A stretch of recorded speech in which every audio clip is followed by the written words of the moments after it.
मैं रूपाली भंडारी। ताजा अपडेट देखने के लिए देखते रहिए अलबेला रिया बड़ी चैनल को ज्यादा से ज्यादा सब्सक्राइब, लाइक, शेयर, कमेंट करना। आपका बहुत बहुत स्वागत है। बहुत बहुत धन्यवाद, आप लोग से मिलने आए हैं। हम भी यही चाहते हैं साहब, क्षेत्र का दौरा समय समय पर होता रहे। हाँ, मैं आती रहती हूँ 2-2.5 महीने नहीं से। साहब, हमें पूरा विश्वास है। और आपके एमएलए साहब से बात होती रहती है। कैसे हैं आप लोग? Yes yes. कैसे हो आप लोग? बच्चे ठंड लग रही है कि नहीं लग रही है?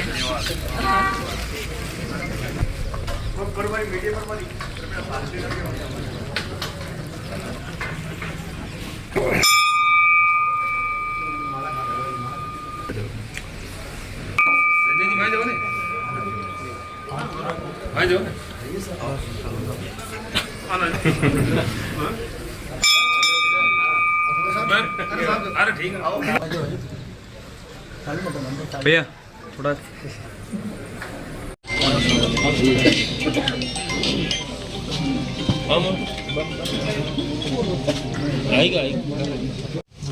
आज हमारे बीच हमारी सांसद महोदया प्रथम बार इस रिया बड़ी की धरती पर पधारी है।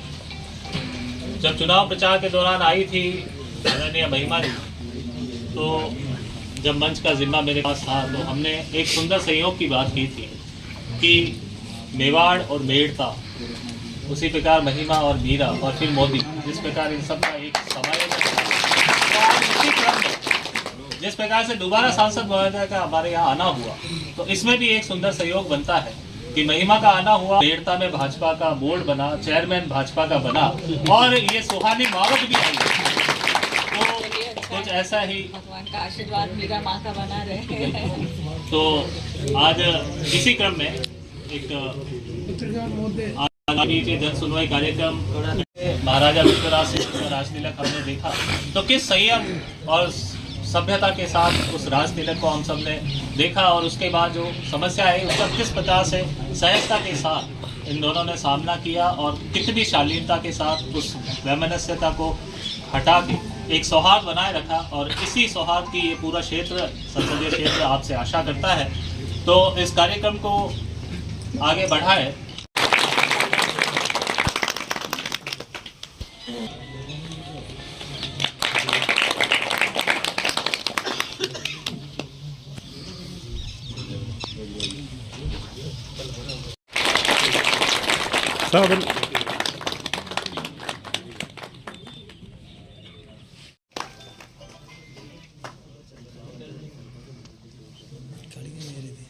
रिया वो डूंगरी वो माता रखा, शेर सिंह महला नहीं, बढ़ले नहीं।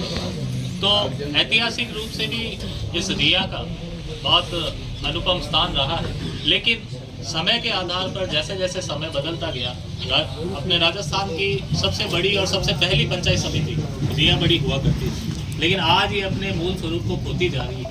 जो मूलभूत आवश्यकता है वहाँ से भी रिया बड़ी पिछड़ा हुआ है।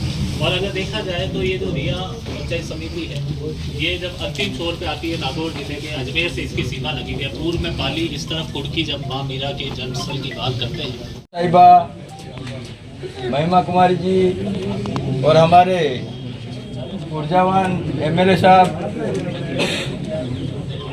उप जिला प्रमुख जी के एमपी जो भी बने हैं राजसमंद में, उनका आशीर्वाद रिया पर विशेष रहा है।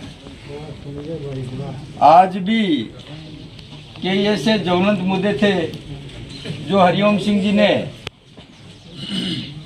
अपने समय में कार्यकर्ताओं को संबल देकर के उनको निराकरण में अपनी अहम भूमिका निभाई। उसके बाद में हमारे उप मुख्यमंत्री जी यहाँ के सांसद रहे, तो उन्होंने भी कोई कसर नहीं छोड़ी। अब उनके पास बड़ी जिम्मेदारी आ गई। इस प्रकार के साधन नहीं थे उस जमाने में। जोधपुर महाराजा को अंग्रेजों को चंगुट से छुड़ा करके लेकर गए थे। तो हम सौभाग्यशाली हैं कि उस नगर के निवासी हैं। हमारे नगर में वैसे बहुत सारी समस्याएं हैं, पर एक मूल समस्या है, उसे मैं आपको अवगत करा देता हूं। और वो माननीय आपके अधिकार क्षेत्र में आती है कि यहाँ एक नेशनल हाईवे निकल रही है, उसकी चौड़ाई लगातार 15 वर्षों से ये कहा जा रहा है कि हम इसको 50 फीट चौड़ी करवाएंगे। हमारी आशाबंदी जब हम एक आरटीआई के तहत एक सूचना ली तो उसमें लिखा कि आपकी 47 फुट चौड़ी हो जाएगी, परंतु अधिकारियों की न जाने कब उन्होंने माइक्रो प्लान बना लिया और कब उसको पास करवा लिया और आज उसको घटा करके 30 फुट कर दिया। इससे आम जन में निराशा की ले चली। फिर बात चली कि भाई हमें किसी को बताना चाहिए, तो मैंने कहा भाई अपन सब लोग मिलकर के एमएलए साहब के पास चलेंगे। तो हम एक बार गांव के कुछ गणमान्य लोगों को साथ लेकर के साहब के यहाँ भी पधारे। साहब ने कहा कि जो भी हो हर संभव जो मेरे से मदद होगी मैं करूँगा। आपसे भी हमारा करबद्ध निवेदन है कि संपूर्ण रिया की जनता की मात्र एक मांग है, जो पूरी हो जाएगी तो हमारे यहाँ विकास की गंगा बह जाएगी, ऐसा सबका मानना है। तो आज इस पावन अवसर पर मैं आपसे ये मुखिया होने के नाते निवेदन कर रहा हूँ कि मेरे पूरे रिया की एक ही मांग है, सबसे बड़ी वो है कि हमारा जो हाईवे है वो कम से कम 14 मीटर चौड़ा कर दिया जाए, जिससे यहाँ आने जाने वाले लोग वो सुखपूर्वक आ सके जा सके। क्योंकि अभी भी हमारे यहाँ रिया में कम से कम 6-7 प्राइवेट स्कूल हैं, यहाँ कॉलेज भी आई है, यहाँ मॉडल स्कूल भी है और सीनियर बालिका और सीनियर बॉयज भी है। तो इसमें भी इसके साथ साथ और भी ऐसे सरकारी महकमे कई है जिसमें आने से इस प्रकार की मतलब गलियों से सामना करना पड़ता है और लोगों को मतलब रिया जैसे नगर में आधा पौन घंटा, कई बार 1-1 घंटा जाम में खड़े रहना पड़ता है। तो पूरे क्षेत्र की ये समस्या है, केवल रिया की नहीं है। और मैं आपसे अनुरोध करता हूं कि इस मांग को आप मतलब बहुत हार्डली लेकर के हम आपको क्या करना पड़े इसके लिए वो करके इसको 14 मीटर पूरा चौड़ा करवाएं। तो हम सबकी ये उम्मीद है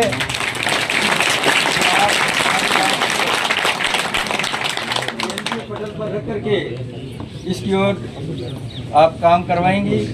इसी के साथ मैं आपसे हैं जो अभी आपसे ये उम्मीद रखते हैं कि कम से कम ये जो 2 महीने का टाइम है, ज़्यादा हम लंबी चौड़ी आपसे मांग नहीं कर रहे, केवल 2 महीने के टाइम है। यदि रिएक्टर हटा करके लाइट दे देंगे तो किसानों की फसलें जीवित रह जाएगी और उनको संबल मिल जाएगा।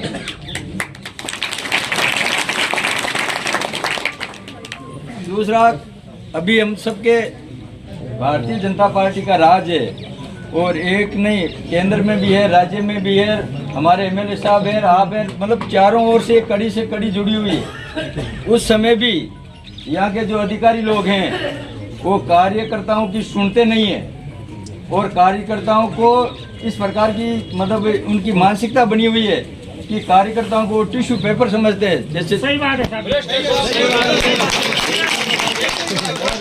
मैं मूल कार्यकर्ताओं को जब लेकर के जाता हूँ तब एसडीएम इस प्रकार की बात कह देते हैं कि आप 4 बजे आना, नहीं लेंगे आपकी जमानत। तो उस समय हमारे हृदय में एक आघात लगता है कि हम जिस राज्य में बैठे हैं उस राज्य के कर्मचारियों को कार्यकर्ताओं की पहचान नहीं है और कार्यकर्ताओं की मूल बात लीगल हम अनलीगल नहीं करवाएंगे। यहाँ के लोगों का मैं आपको विश्वास दिलाता हूँ कि यहाँ के लोग कभी भी आपसे गलत मांग लेकर के नहीं आएंगे, पर हमारे कार्यकर्ता की यदि लीगल मांग भी पूरी नहीं होती है तो ऐसे लोगों को ठीक करने के लिए हम आपके पास आएंगे और आपको ये हमारी पीड़ा सुनाएंगे। आज हम भारतीय जनता पार्टी के मूल में रहने वाले केवल 2 या 3 सरपंच हैं जिनकी पंचायत समिति में 10 बार जाने के बाद में यदि काम होता है तो साहब ये पीड़ा है हमारी। हम आपको इस मंच के माध्यम से ये कोई आपको और बात नहीं दे रहे हैं, हम आपको सुना रहे हैं। हमारा निवेदन है कि कम से कम यहाँ के जो अधिकारी है उनको कहा भी हमारे मूल कार्यकर्ताओं के अच्छे काम, बुरे काम मत करो आप, पर अच्छे काम नहीं हुए तो ठीक नहीं। ये आशा और उम्मीद है आपसे और हम विधायक महोदय को भी बार बार कहते हैं कि भारतीय जनता पार्टी का संघ में 45 वर्ष सेवा देने के बाद में भी हमें कई बार शोभाराम जी को ये कहना पड़ता है कि जिला जो परिषद में सीओ साहब बैठ देना, उनको कहो ना हमारी एक वोट फाइल निकाल दे। हम ये नहीं कहते हैं कि जैसे बाकी पंचायतें जिस प्रकार की सिस्टम में चलती है हम उसी सिस्टम में हम भी चल रहे हैं। उसके बाद में भी किसी व्यक्ति विशेष की वजह से यदि रिया पंचायत की फाइल अटकती है तो हम आपसे करबद्ध निवेदन करते हैं कि हमारी फाइल में यदि कोई ऊंचा नीचा हो तो मत करो, पर हमारी जो लीगल फाइल है वो निकलनी चाहिए, हमारे लोगों को रोजगार मिलना चाहिए। हम मतलब अभी भी इस राज्य में की समस्याओं से जूझ रहे हैं। कभी आप अवसर मिलेगा तो और बताएंगे। और मैं कोई आपको ये अपने मन की बात या मैं मेरे स्वार्थ के लिए नहीं कह रहा हूँ, ये आम कार्यकर्ता की बात कह रहा हूँ। मैं इसके साथ ही दूसरी साहब, यहाँ आज से पहले 4 चोरियाँ हुई है और वह चोरियाँ कोई छोटी मोटी नहीं बड़ी चोरियाँ हुई है साहब। यहाँ के पुलिस प्रशासन में जब भी कोई बात होती है तो ये आश्वासन देकर चले जाते हैं कि चोरी को हम इतने दिनों में खोल देंगे। अभी 15-20 लाख की चोरी 4 दिन पहले हुई है। हम ये चाहते हैं कि वो चोरी का राज खुले और उसमें इस प्रकार का भय पैदा हो कि अब की बार रिया में चोरी हुई तो उसका परिणाम ये होगा। दूसरा साहब, हमारे यहाँ गोचर भूमि जिसका हम बार बार ये कह रहे हैं कि इसका सीमांकन होना चाहिए, इसकी पत्रगढ़ी होनी चाहिए। यहाँ के तहसीलदार जी को मौखिक रूप से लिखित रूप से अवगत कराने के बाद में भी आज गौचर भूमि का सीमांकन नहीं होने की वजह से कई अवैध निर्माण हो रहे हैं। साथ साथ में ऐसी जमीनों पर अवैध खनन भी हो रहा है। साहब, ये रिया की मूल पीड़ा बता रहा हूँ मैं आपको कि रिया का यदि कोई व्यक्ति ट्रैक्टर भर के लेकर आ जाता अपने घर पे किसी छोटे मोटे काम के, उस ट्रैक्टर ट्रॉली को तो पकड़ करके उसके 2 लाख की रसीद कटती है, 1.25 लाख 1.5 लाख की, और बाहर के 500 ट्रैक्टर डेली निकल रहे हैं जिसपे कोई अंकुश नहीं है। अभी मैं इस क्षेत्र के बारे में और इस क्षेत्र की समस्याओं के बारे में बताया। मैं पुनः आपका हृदय से आभार और अभिनंदन करता हूं और सिविल कोड के बारे में और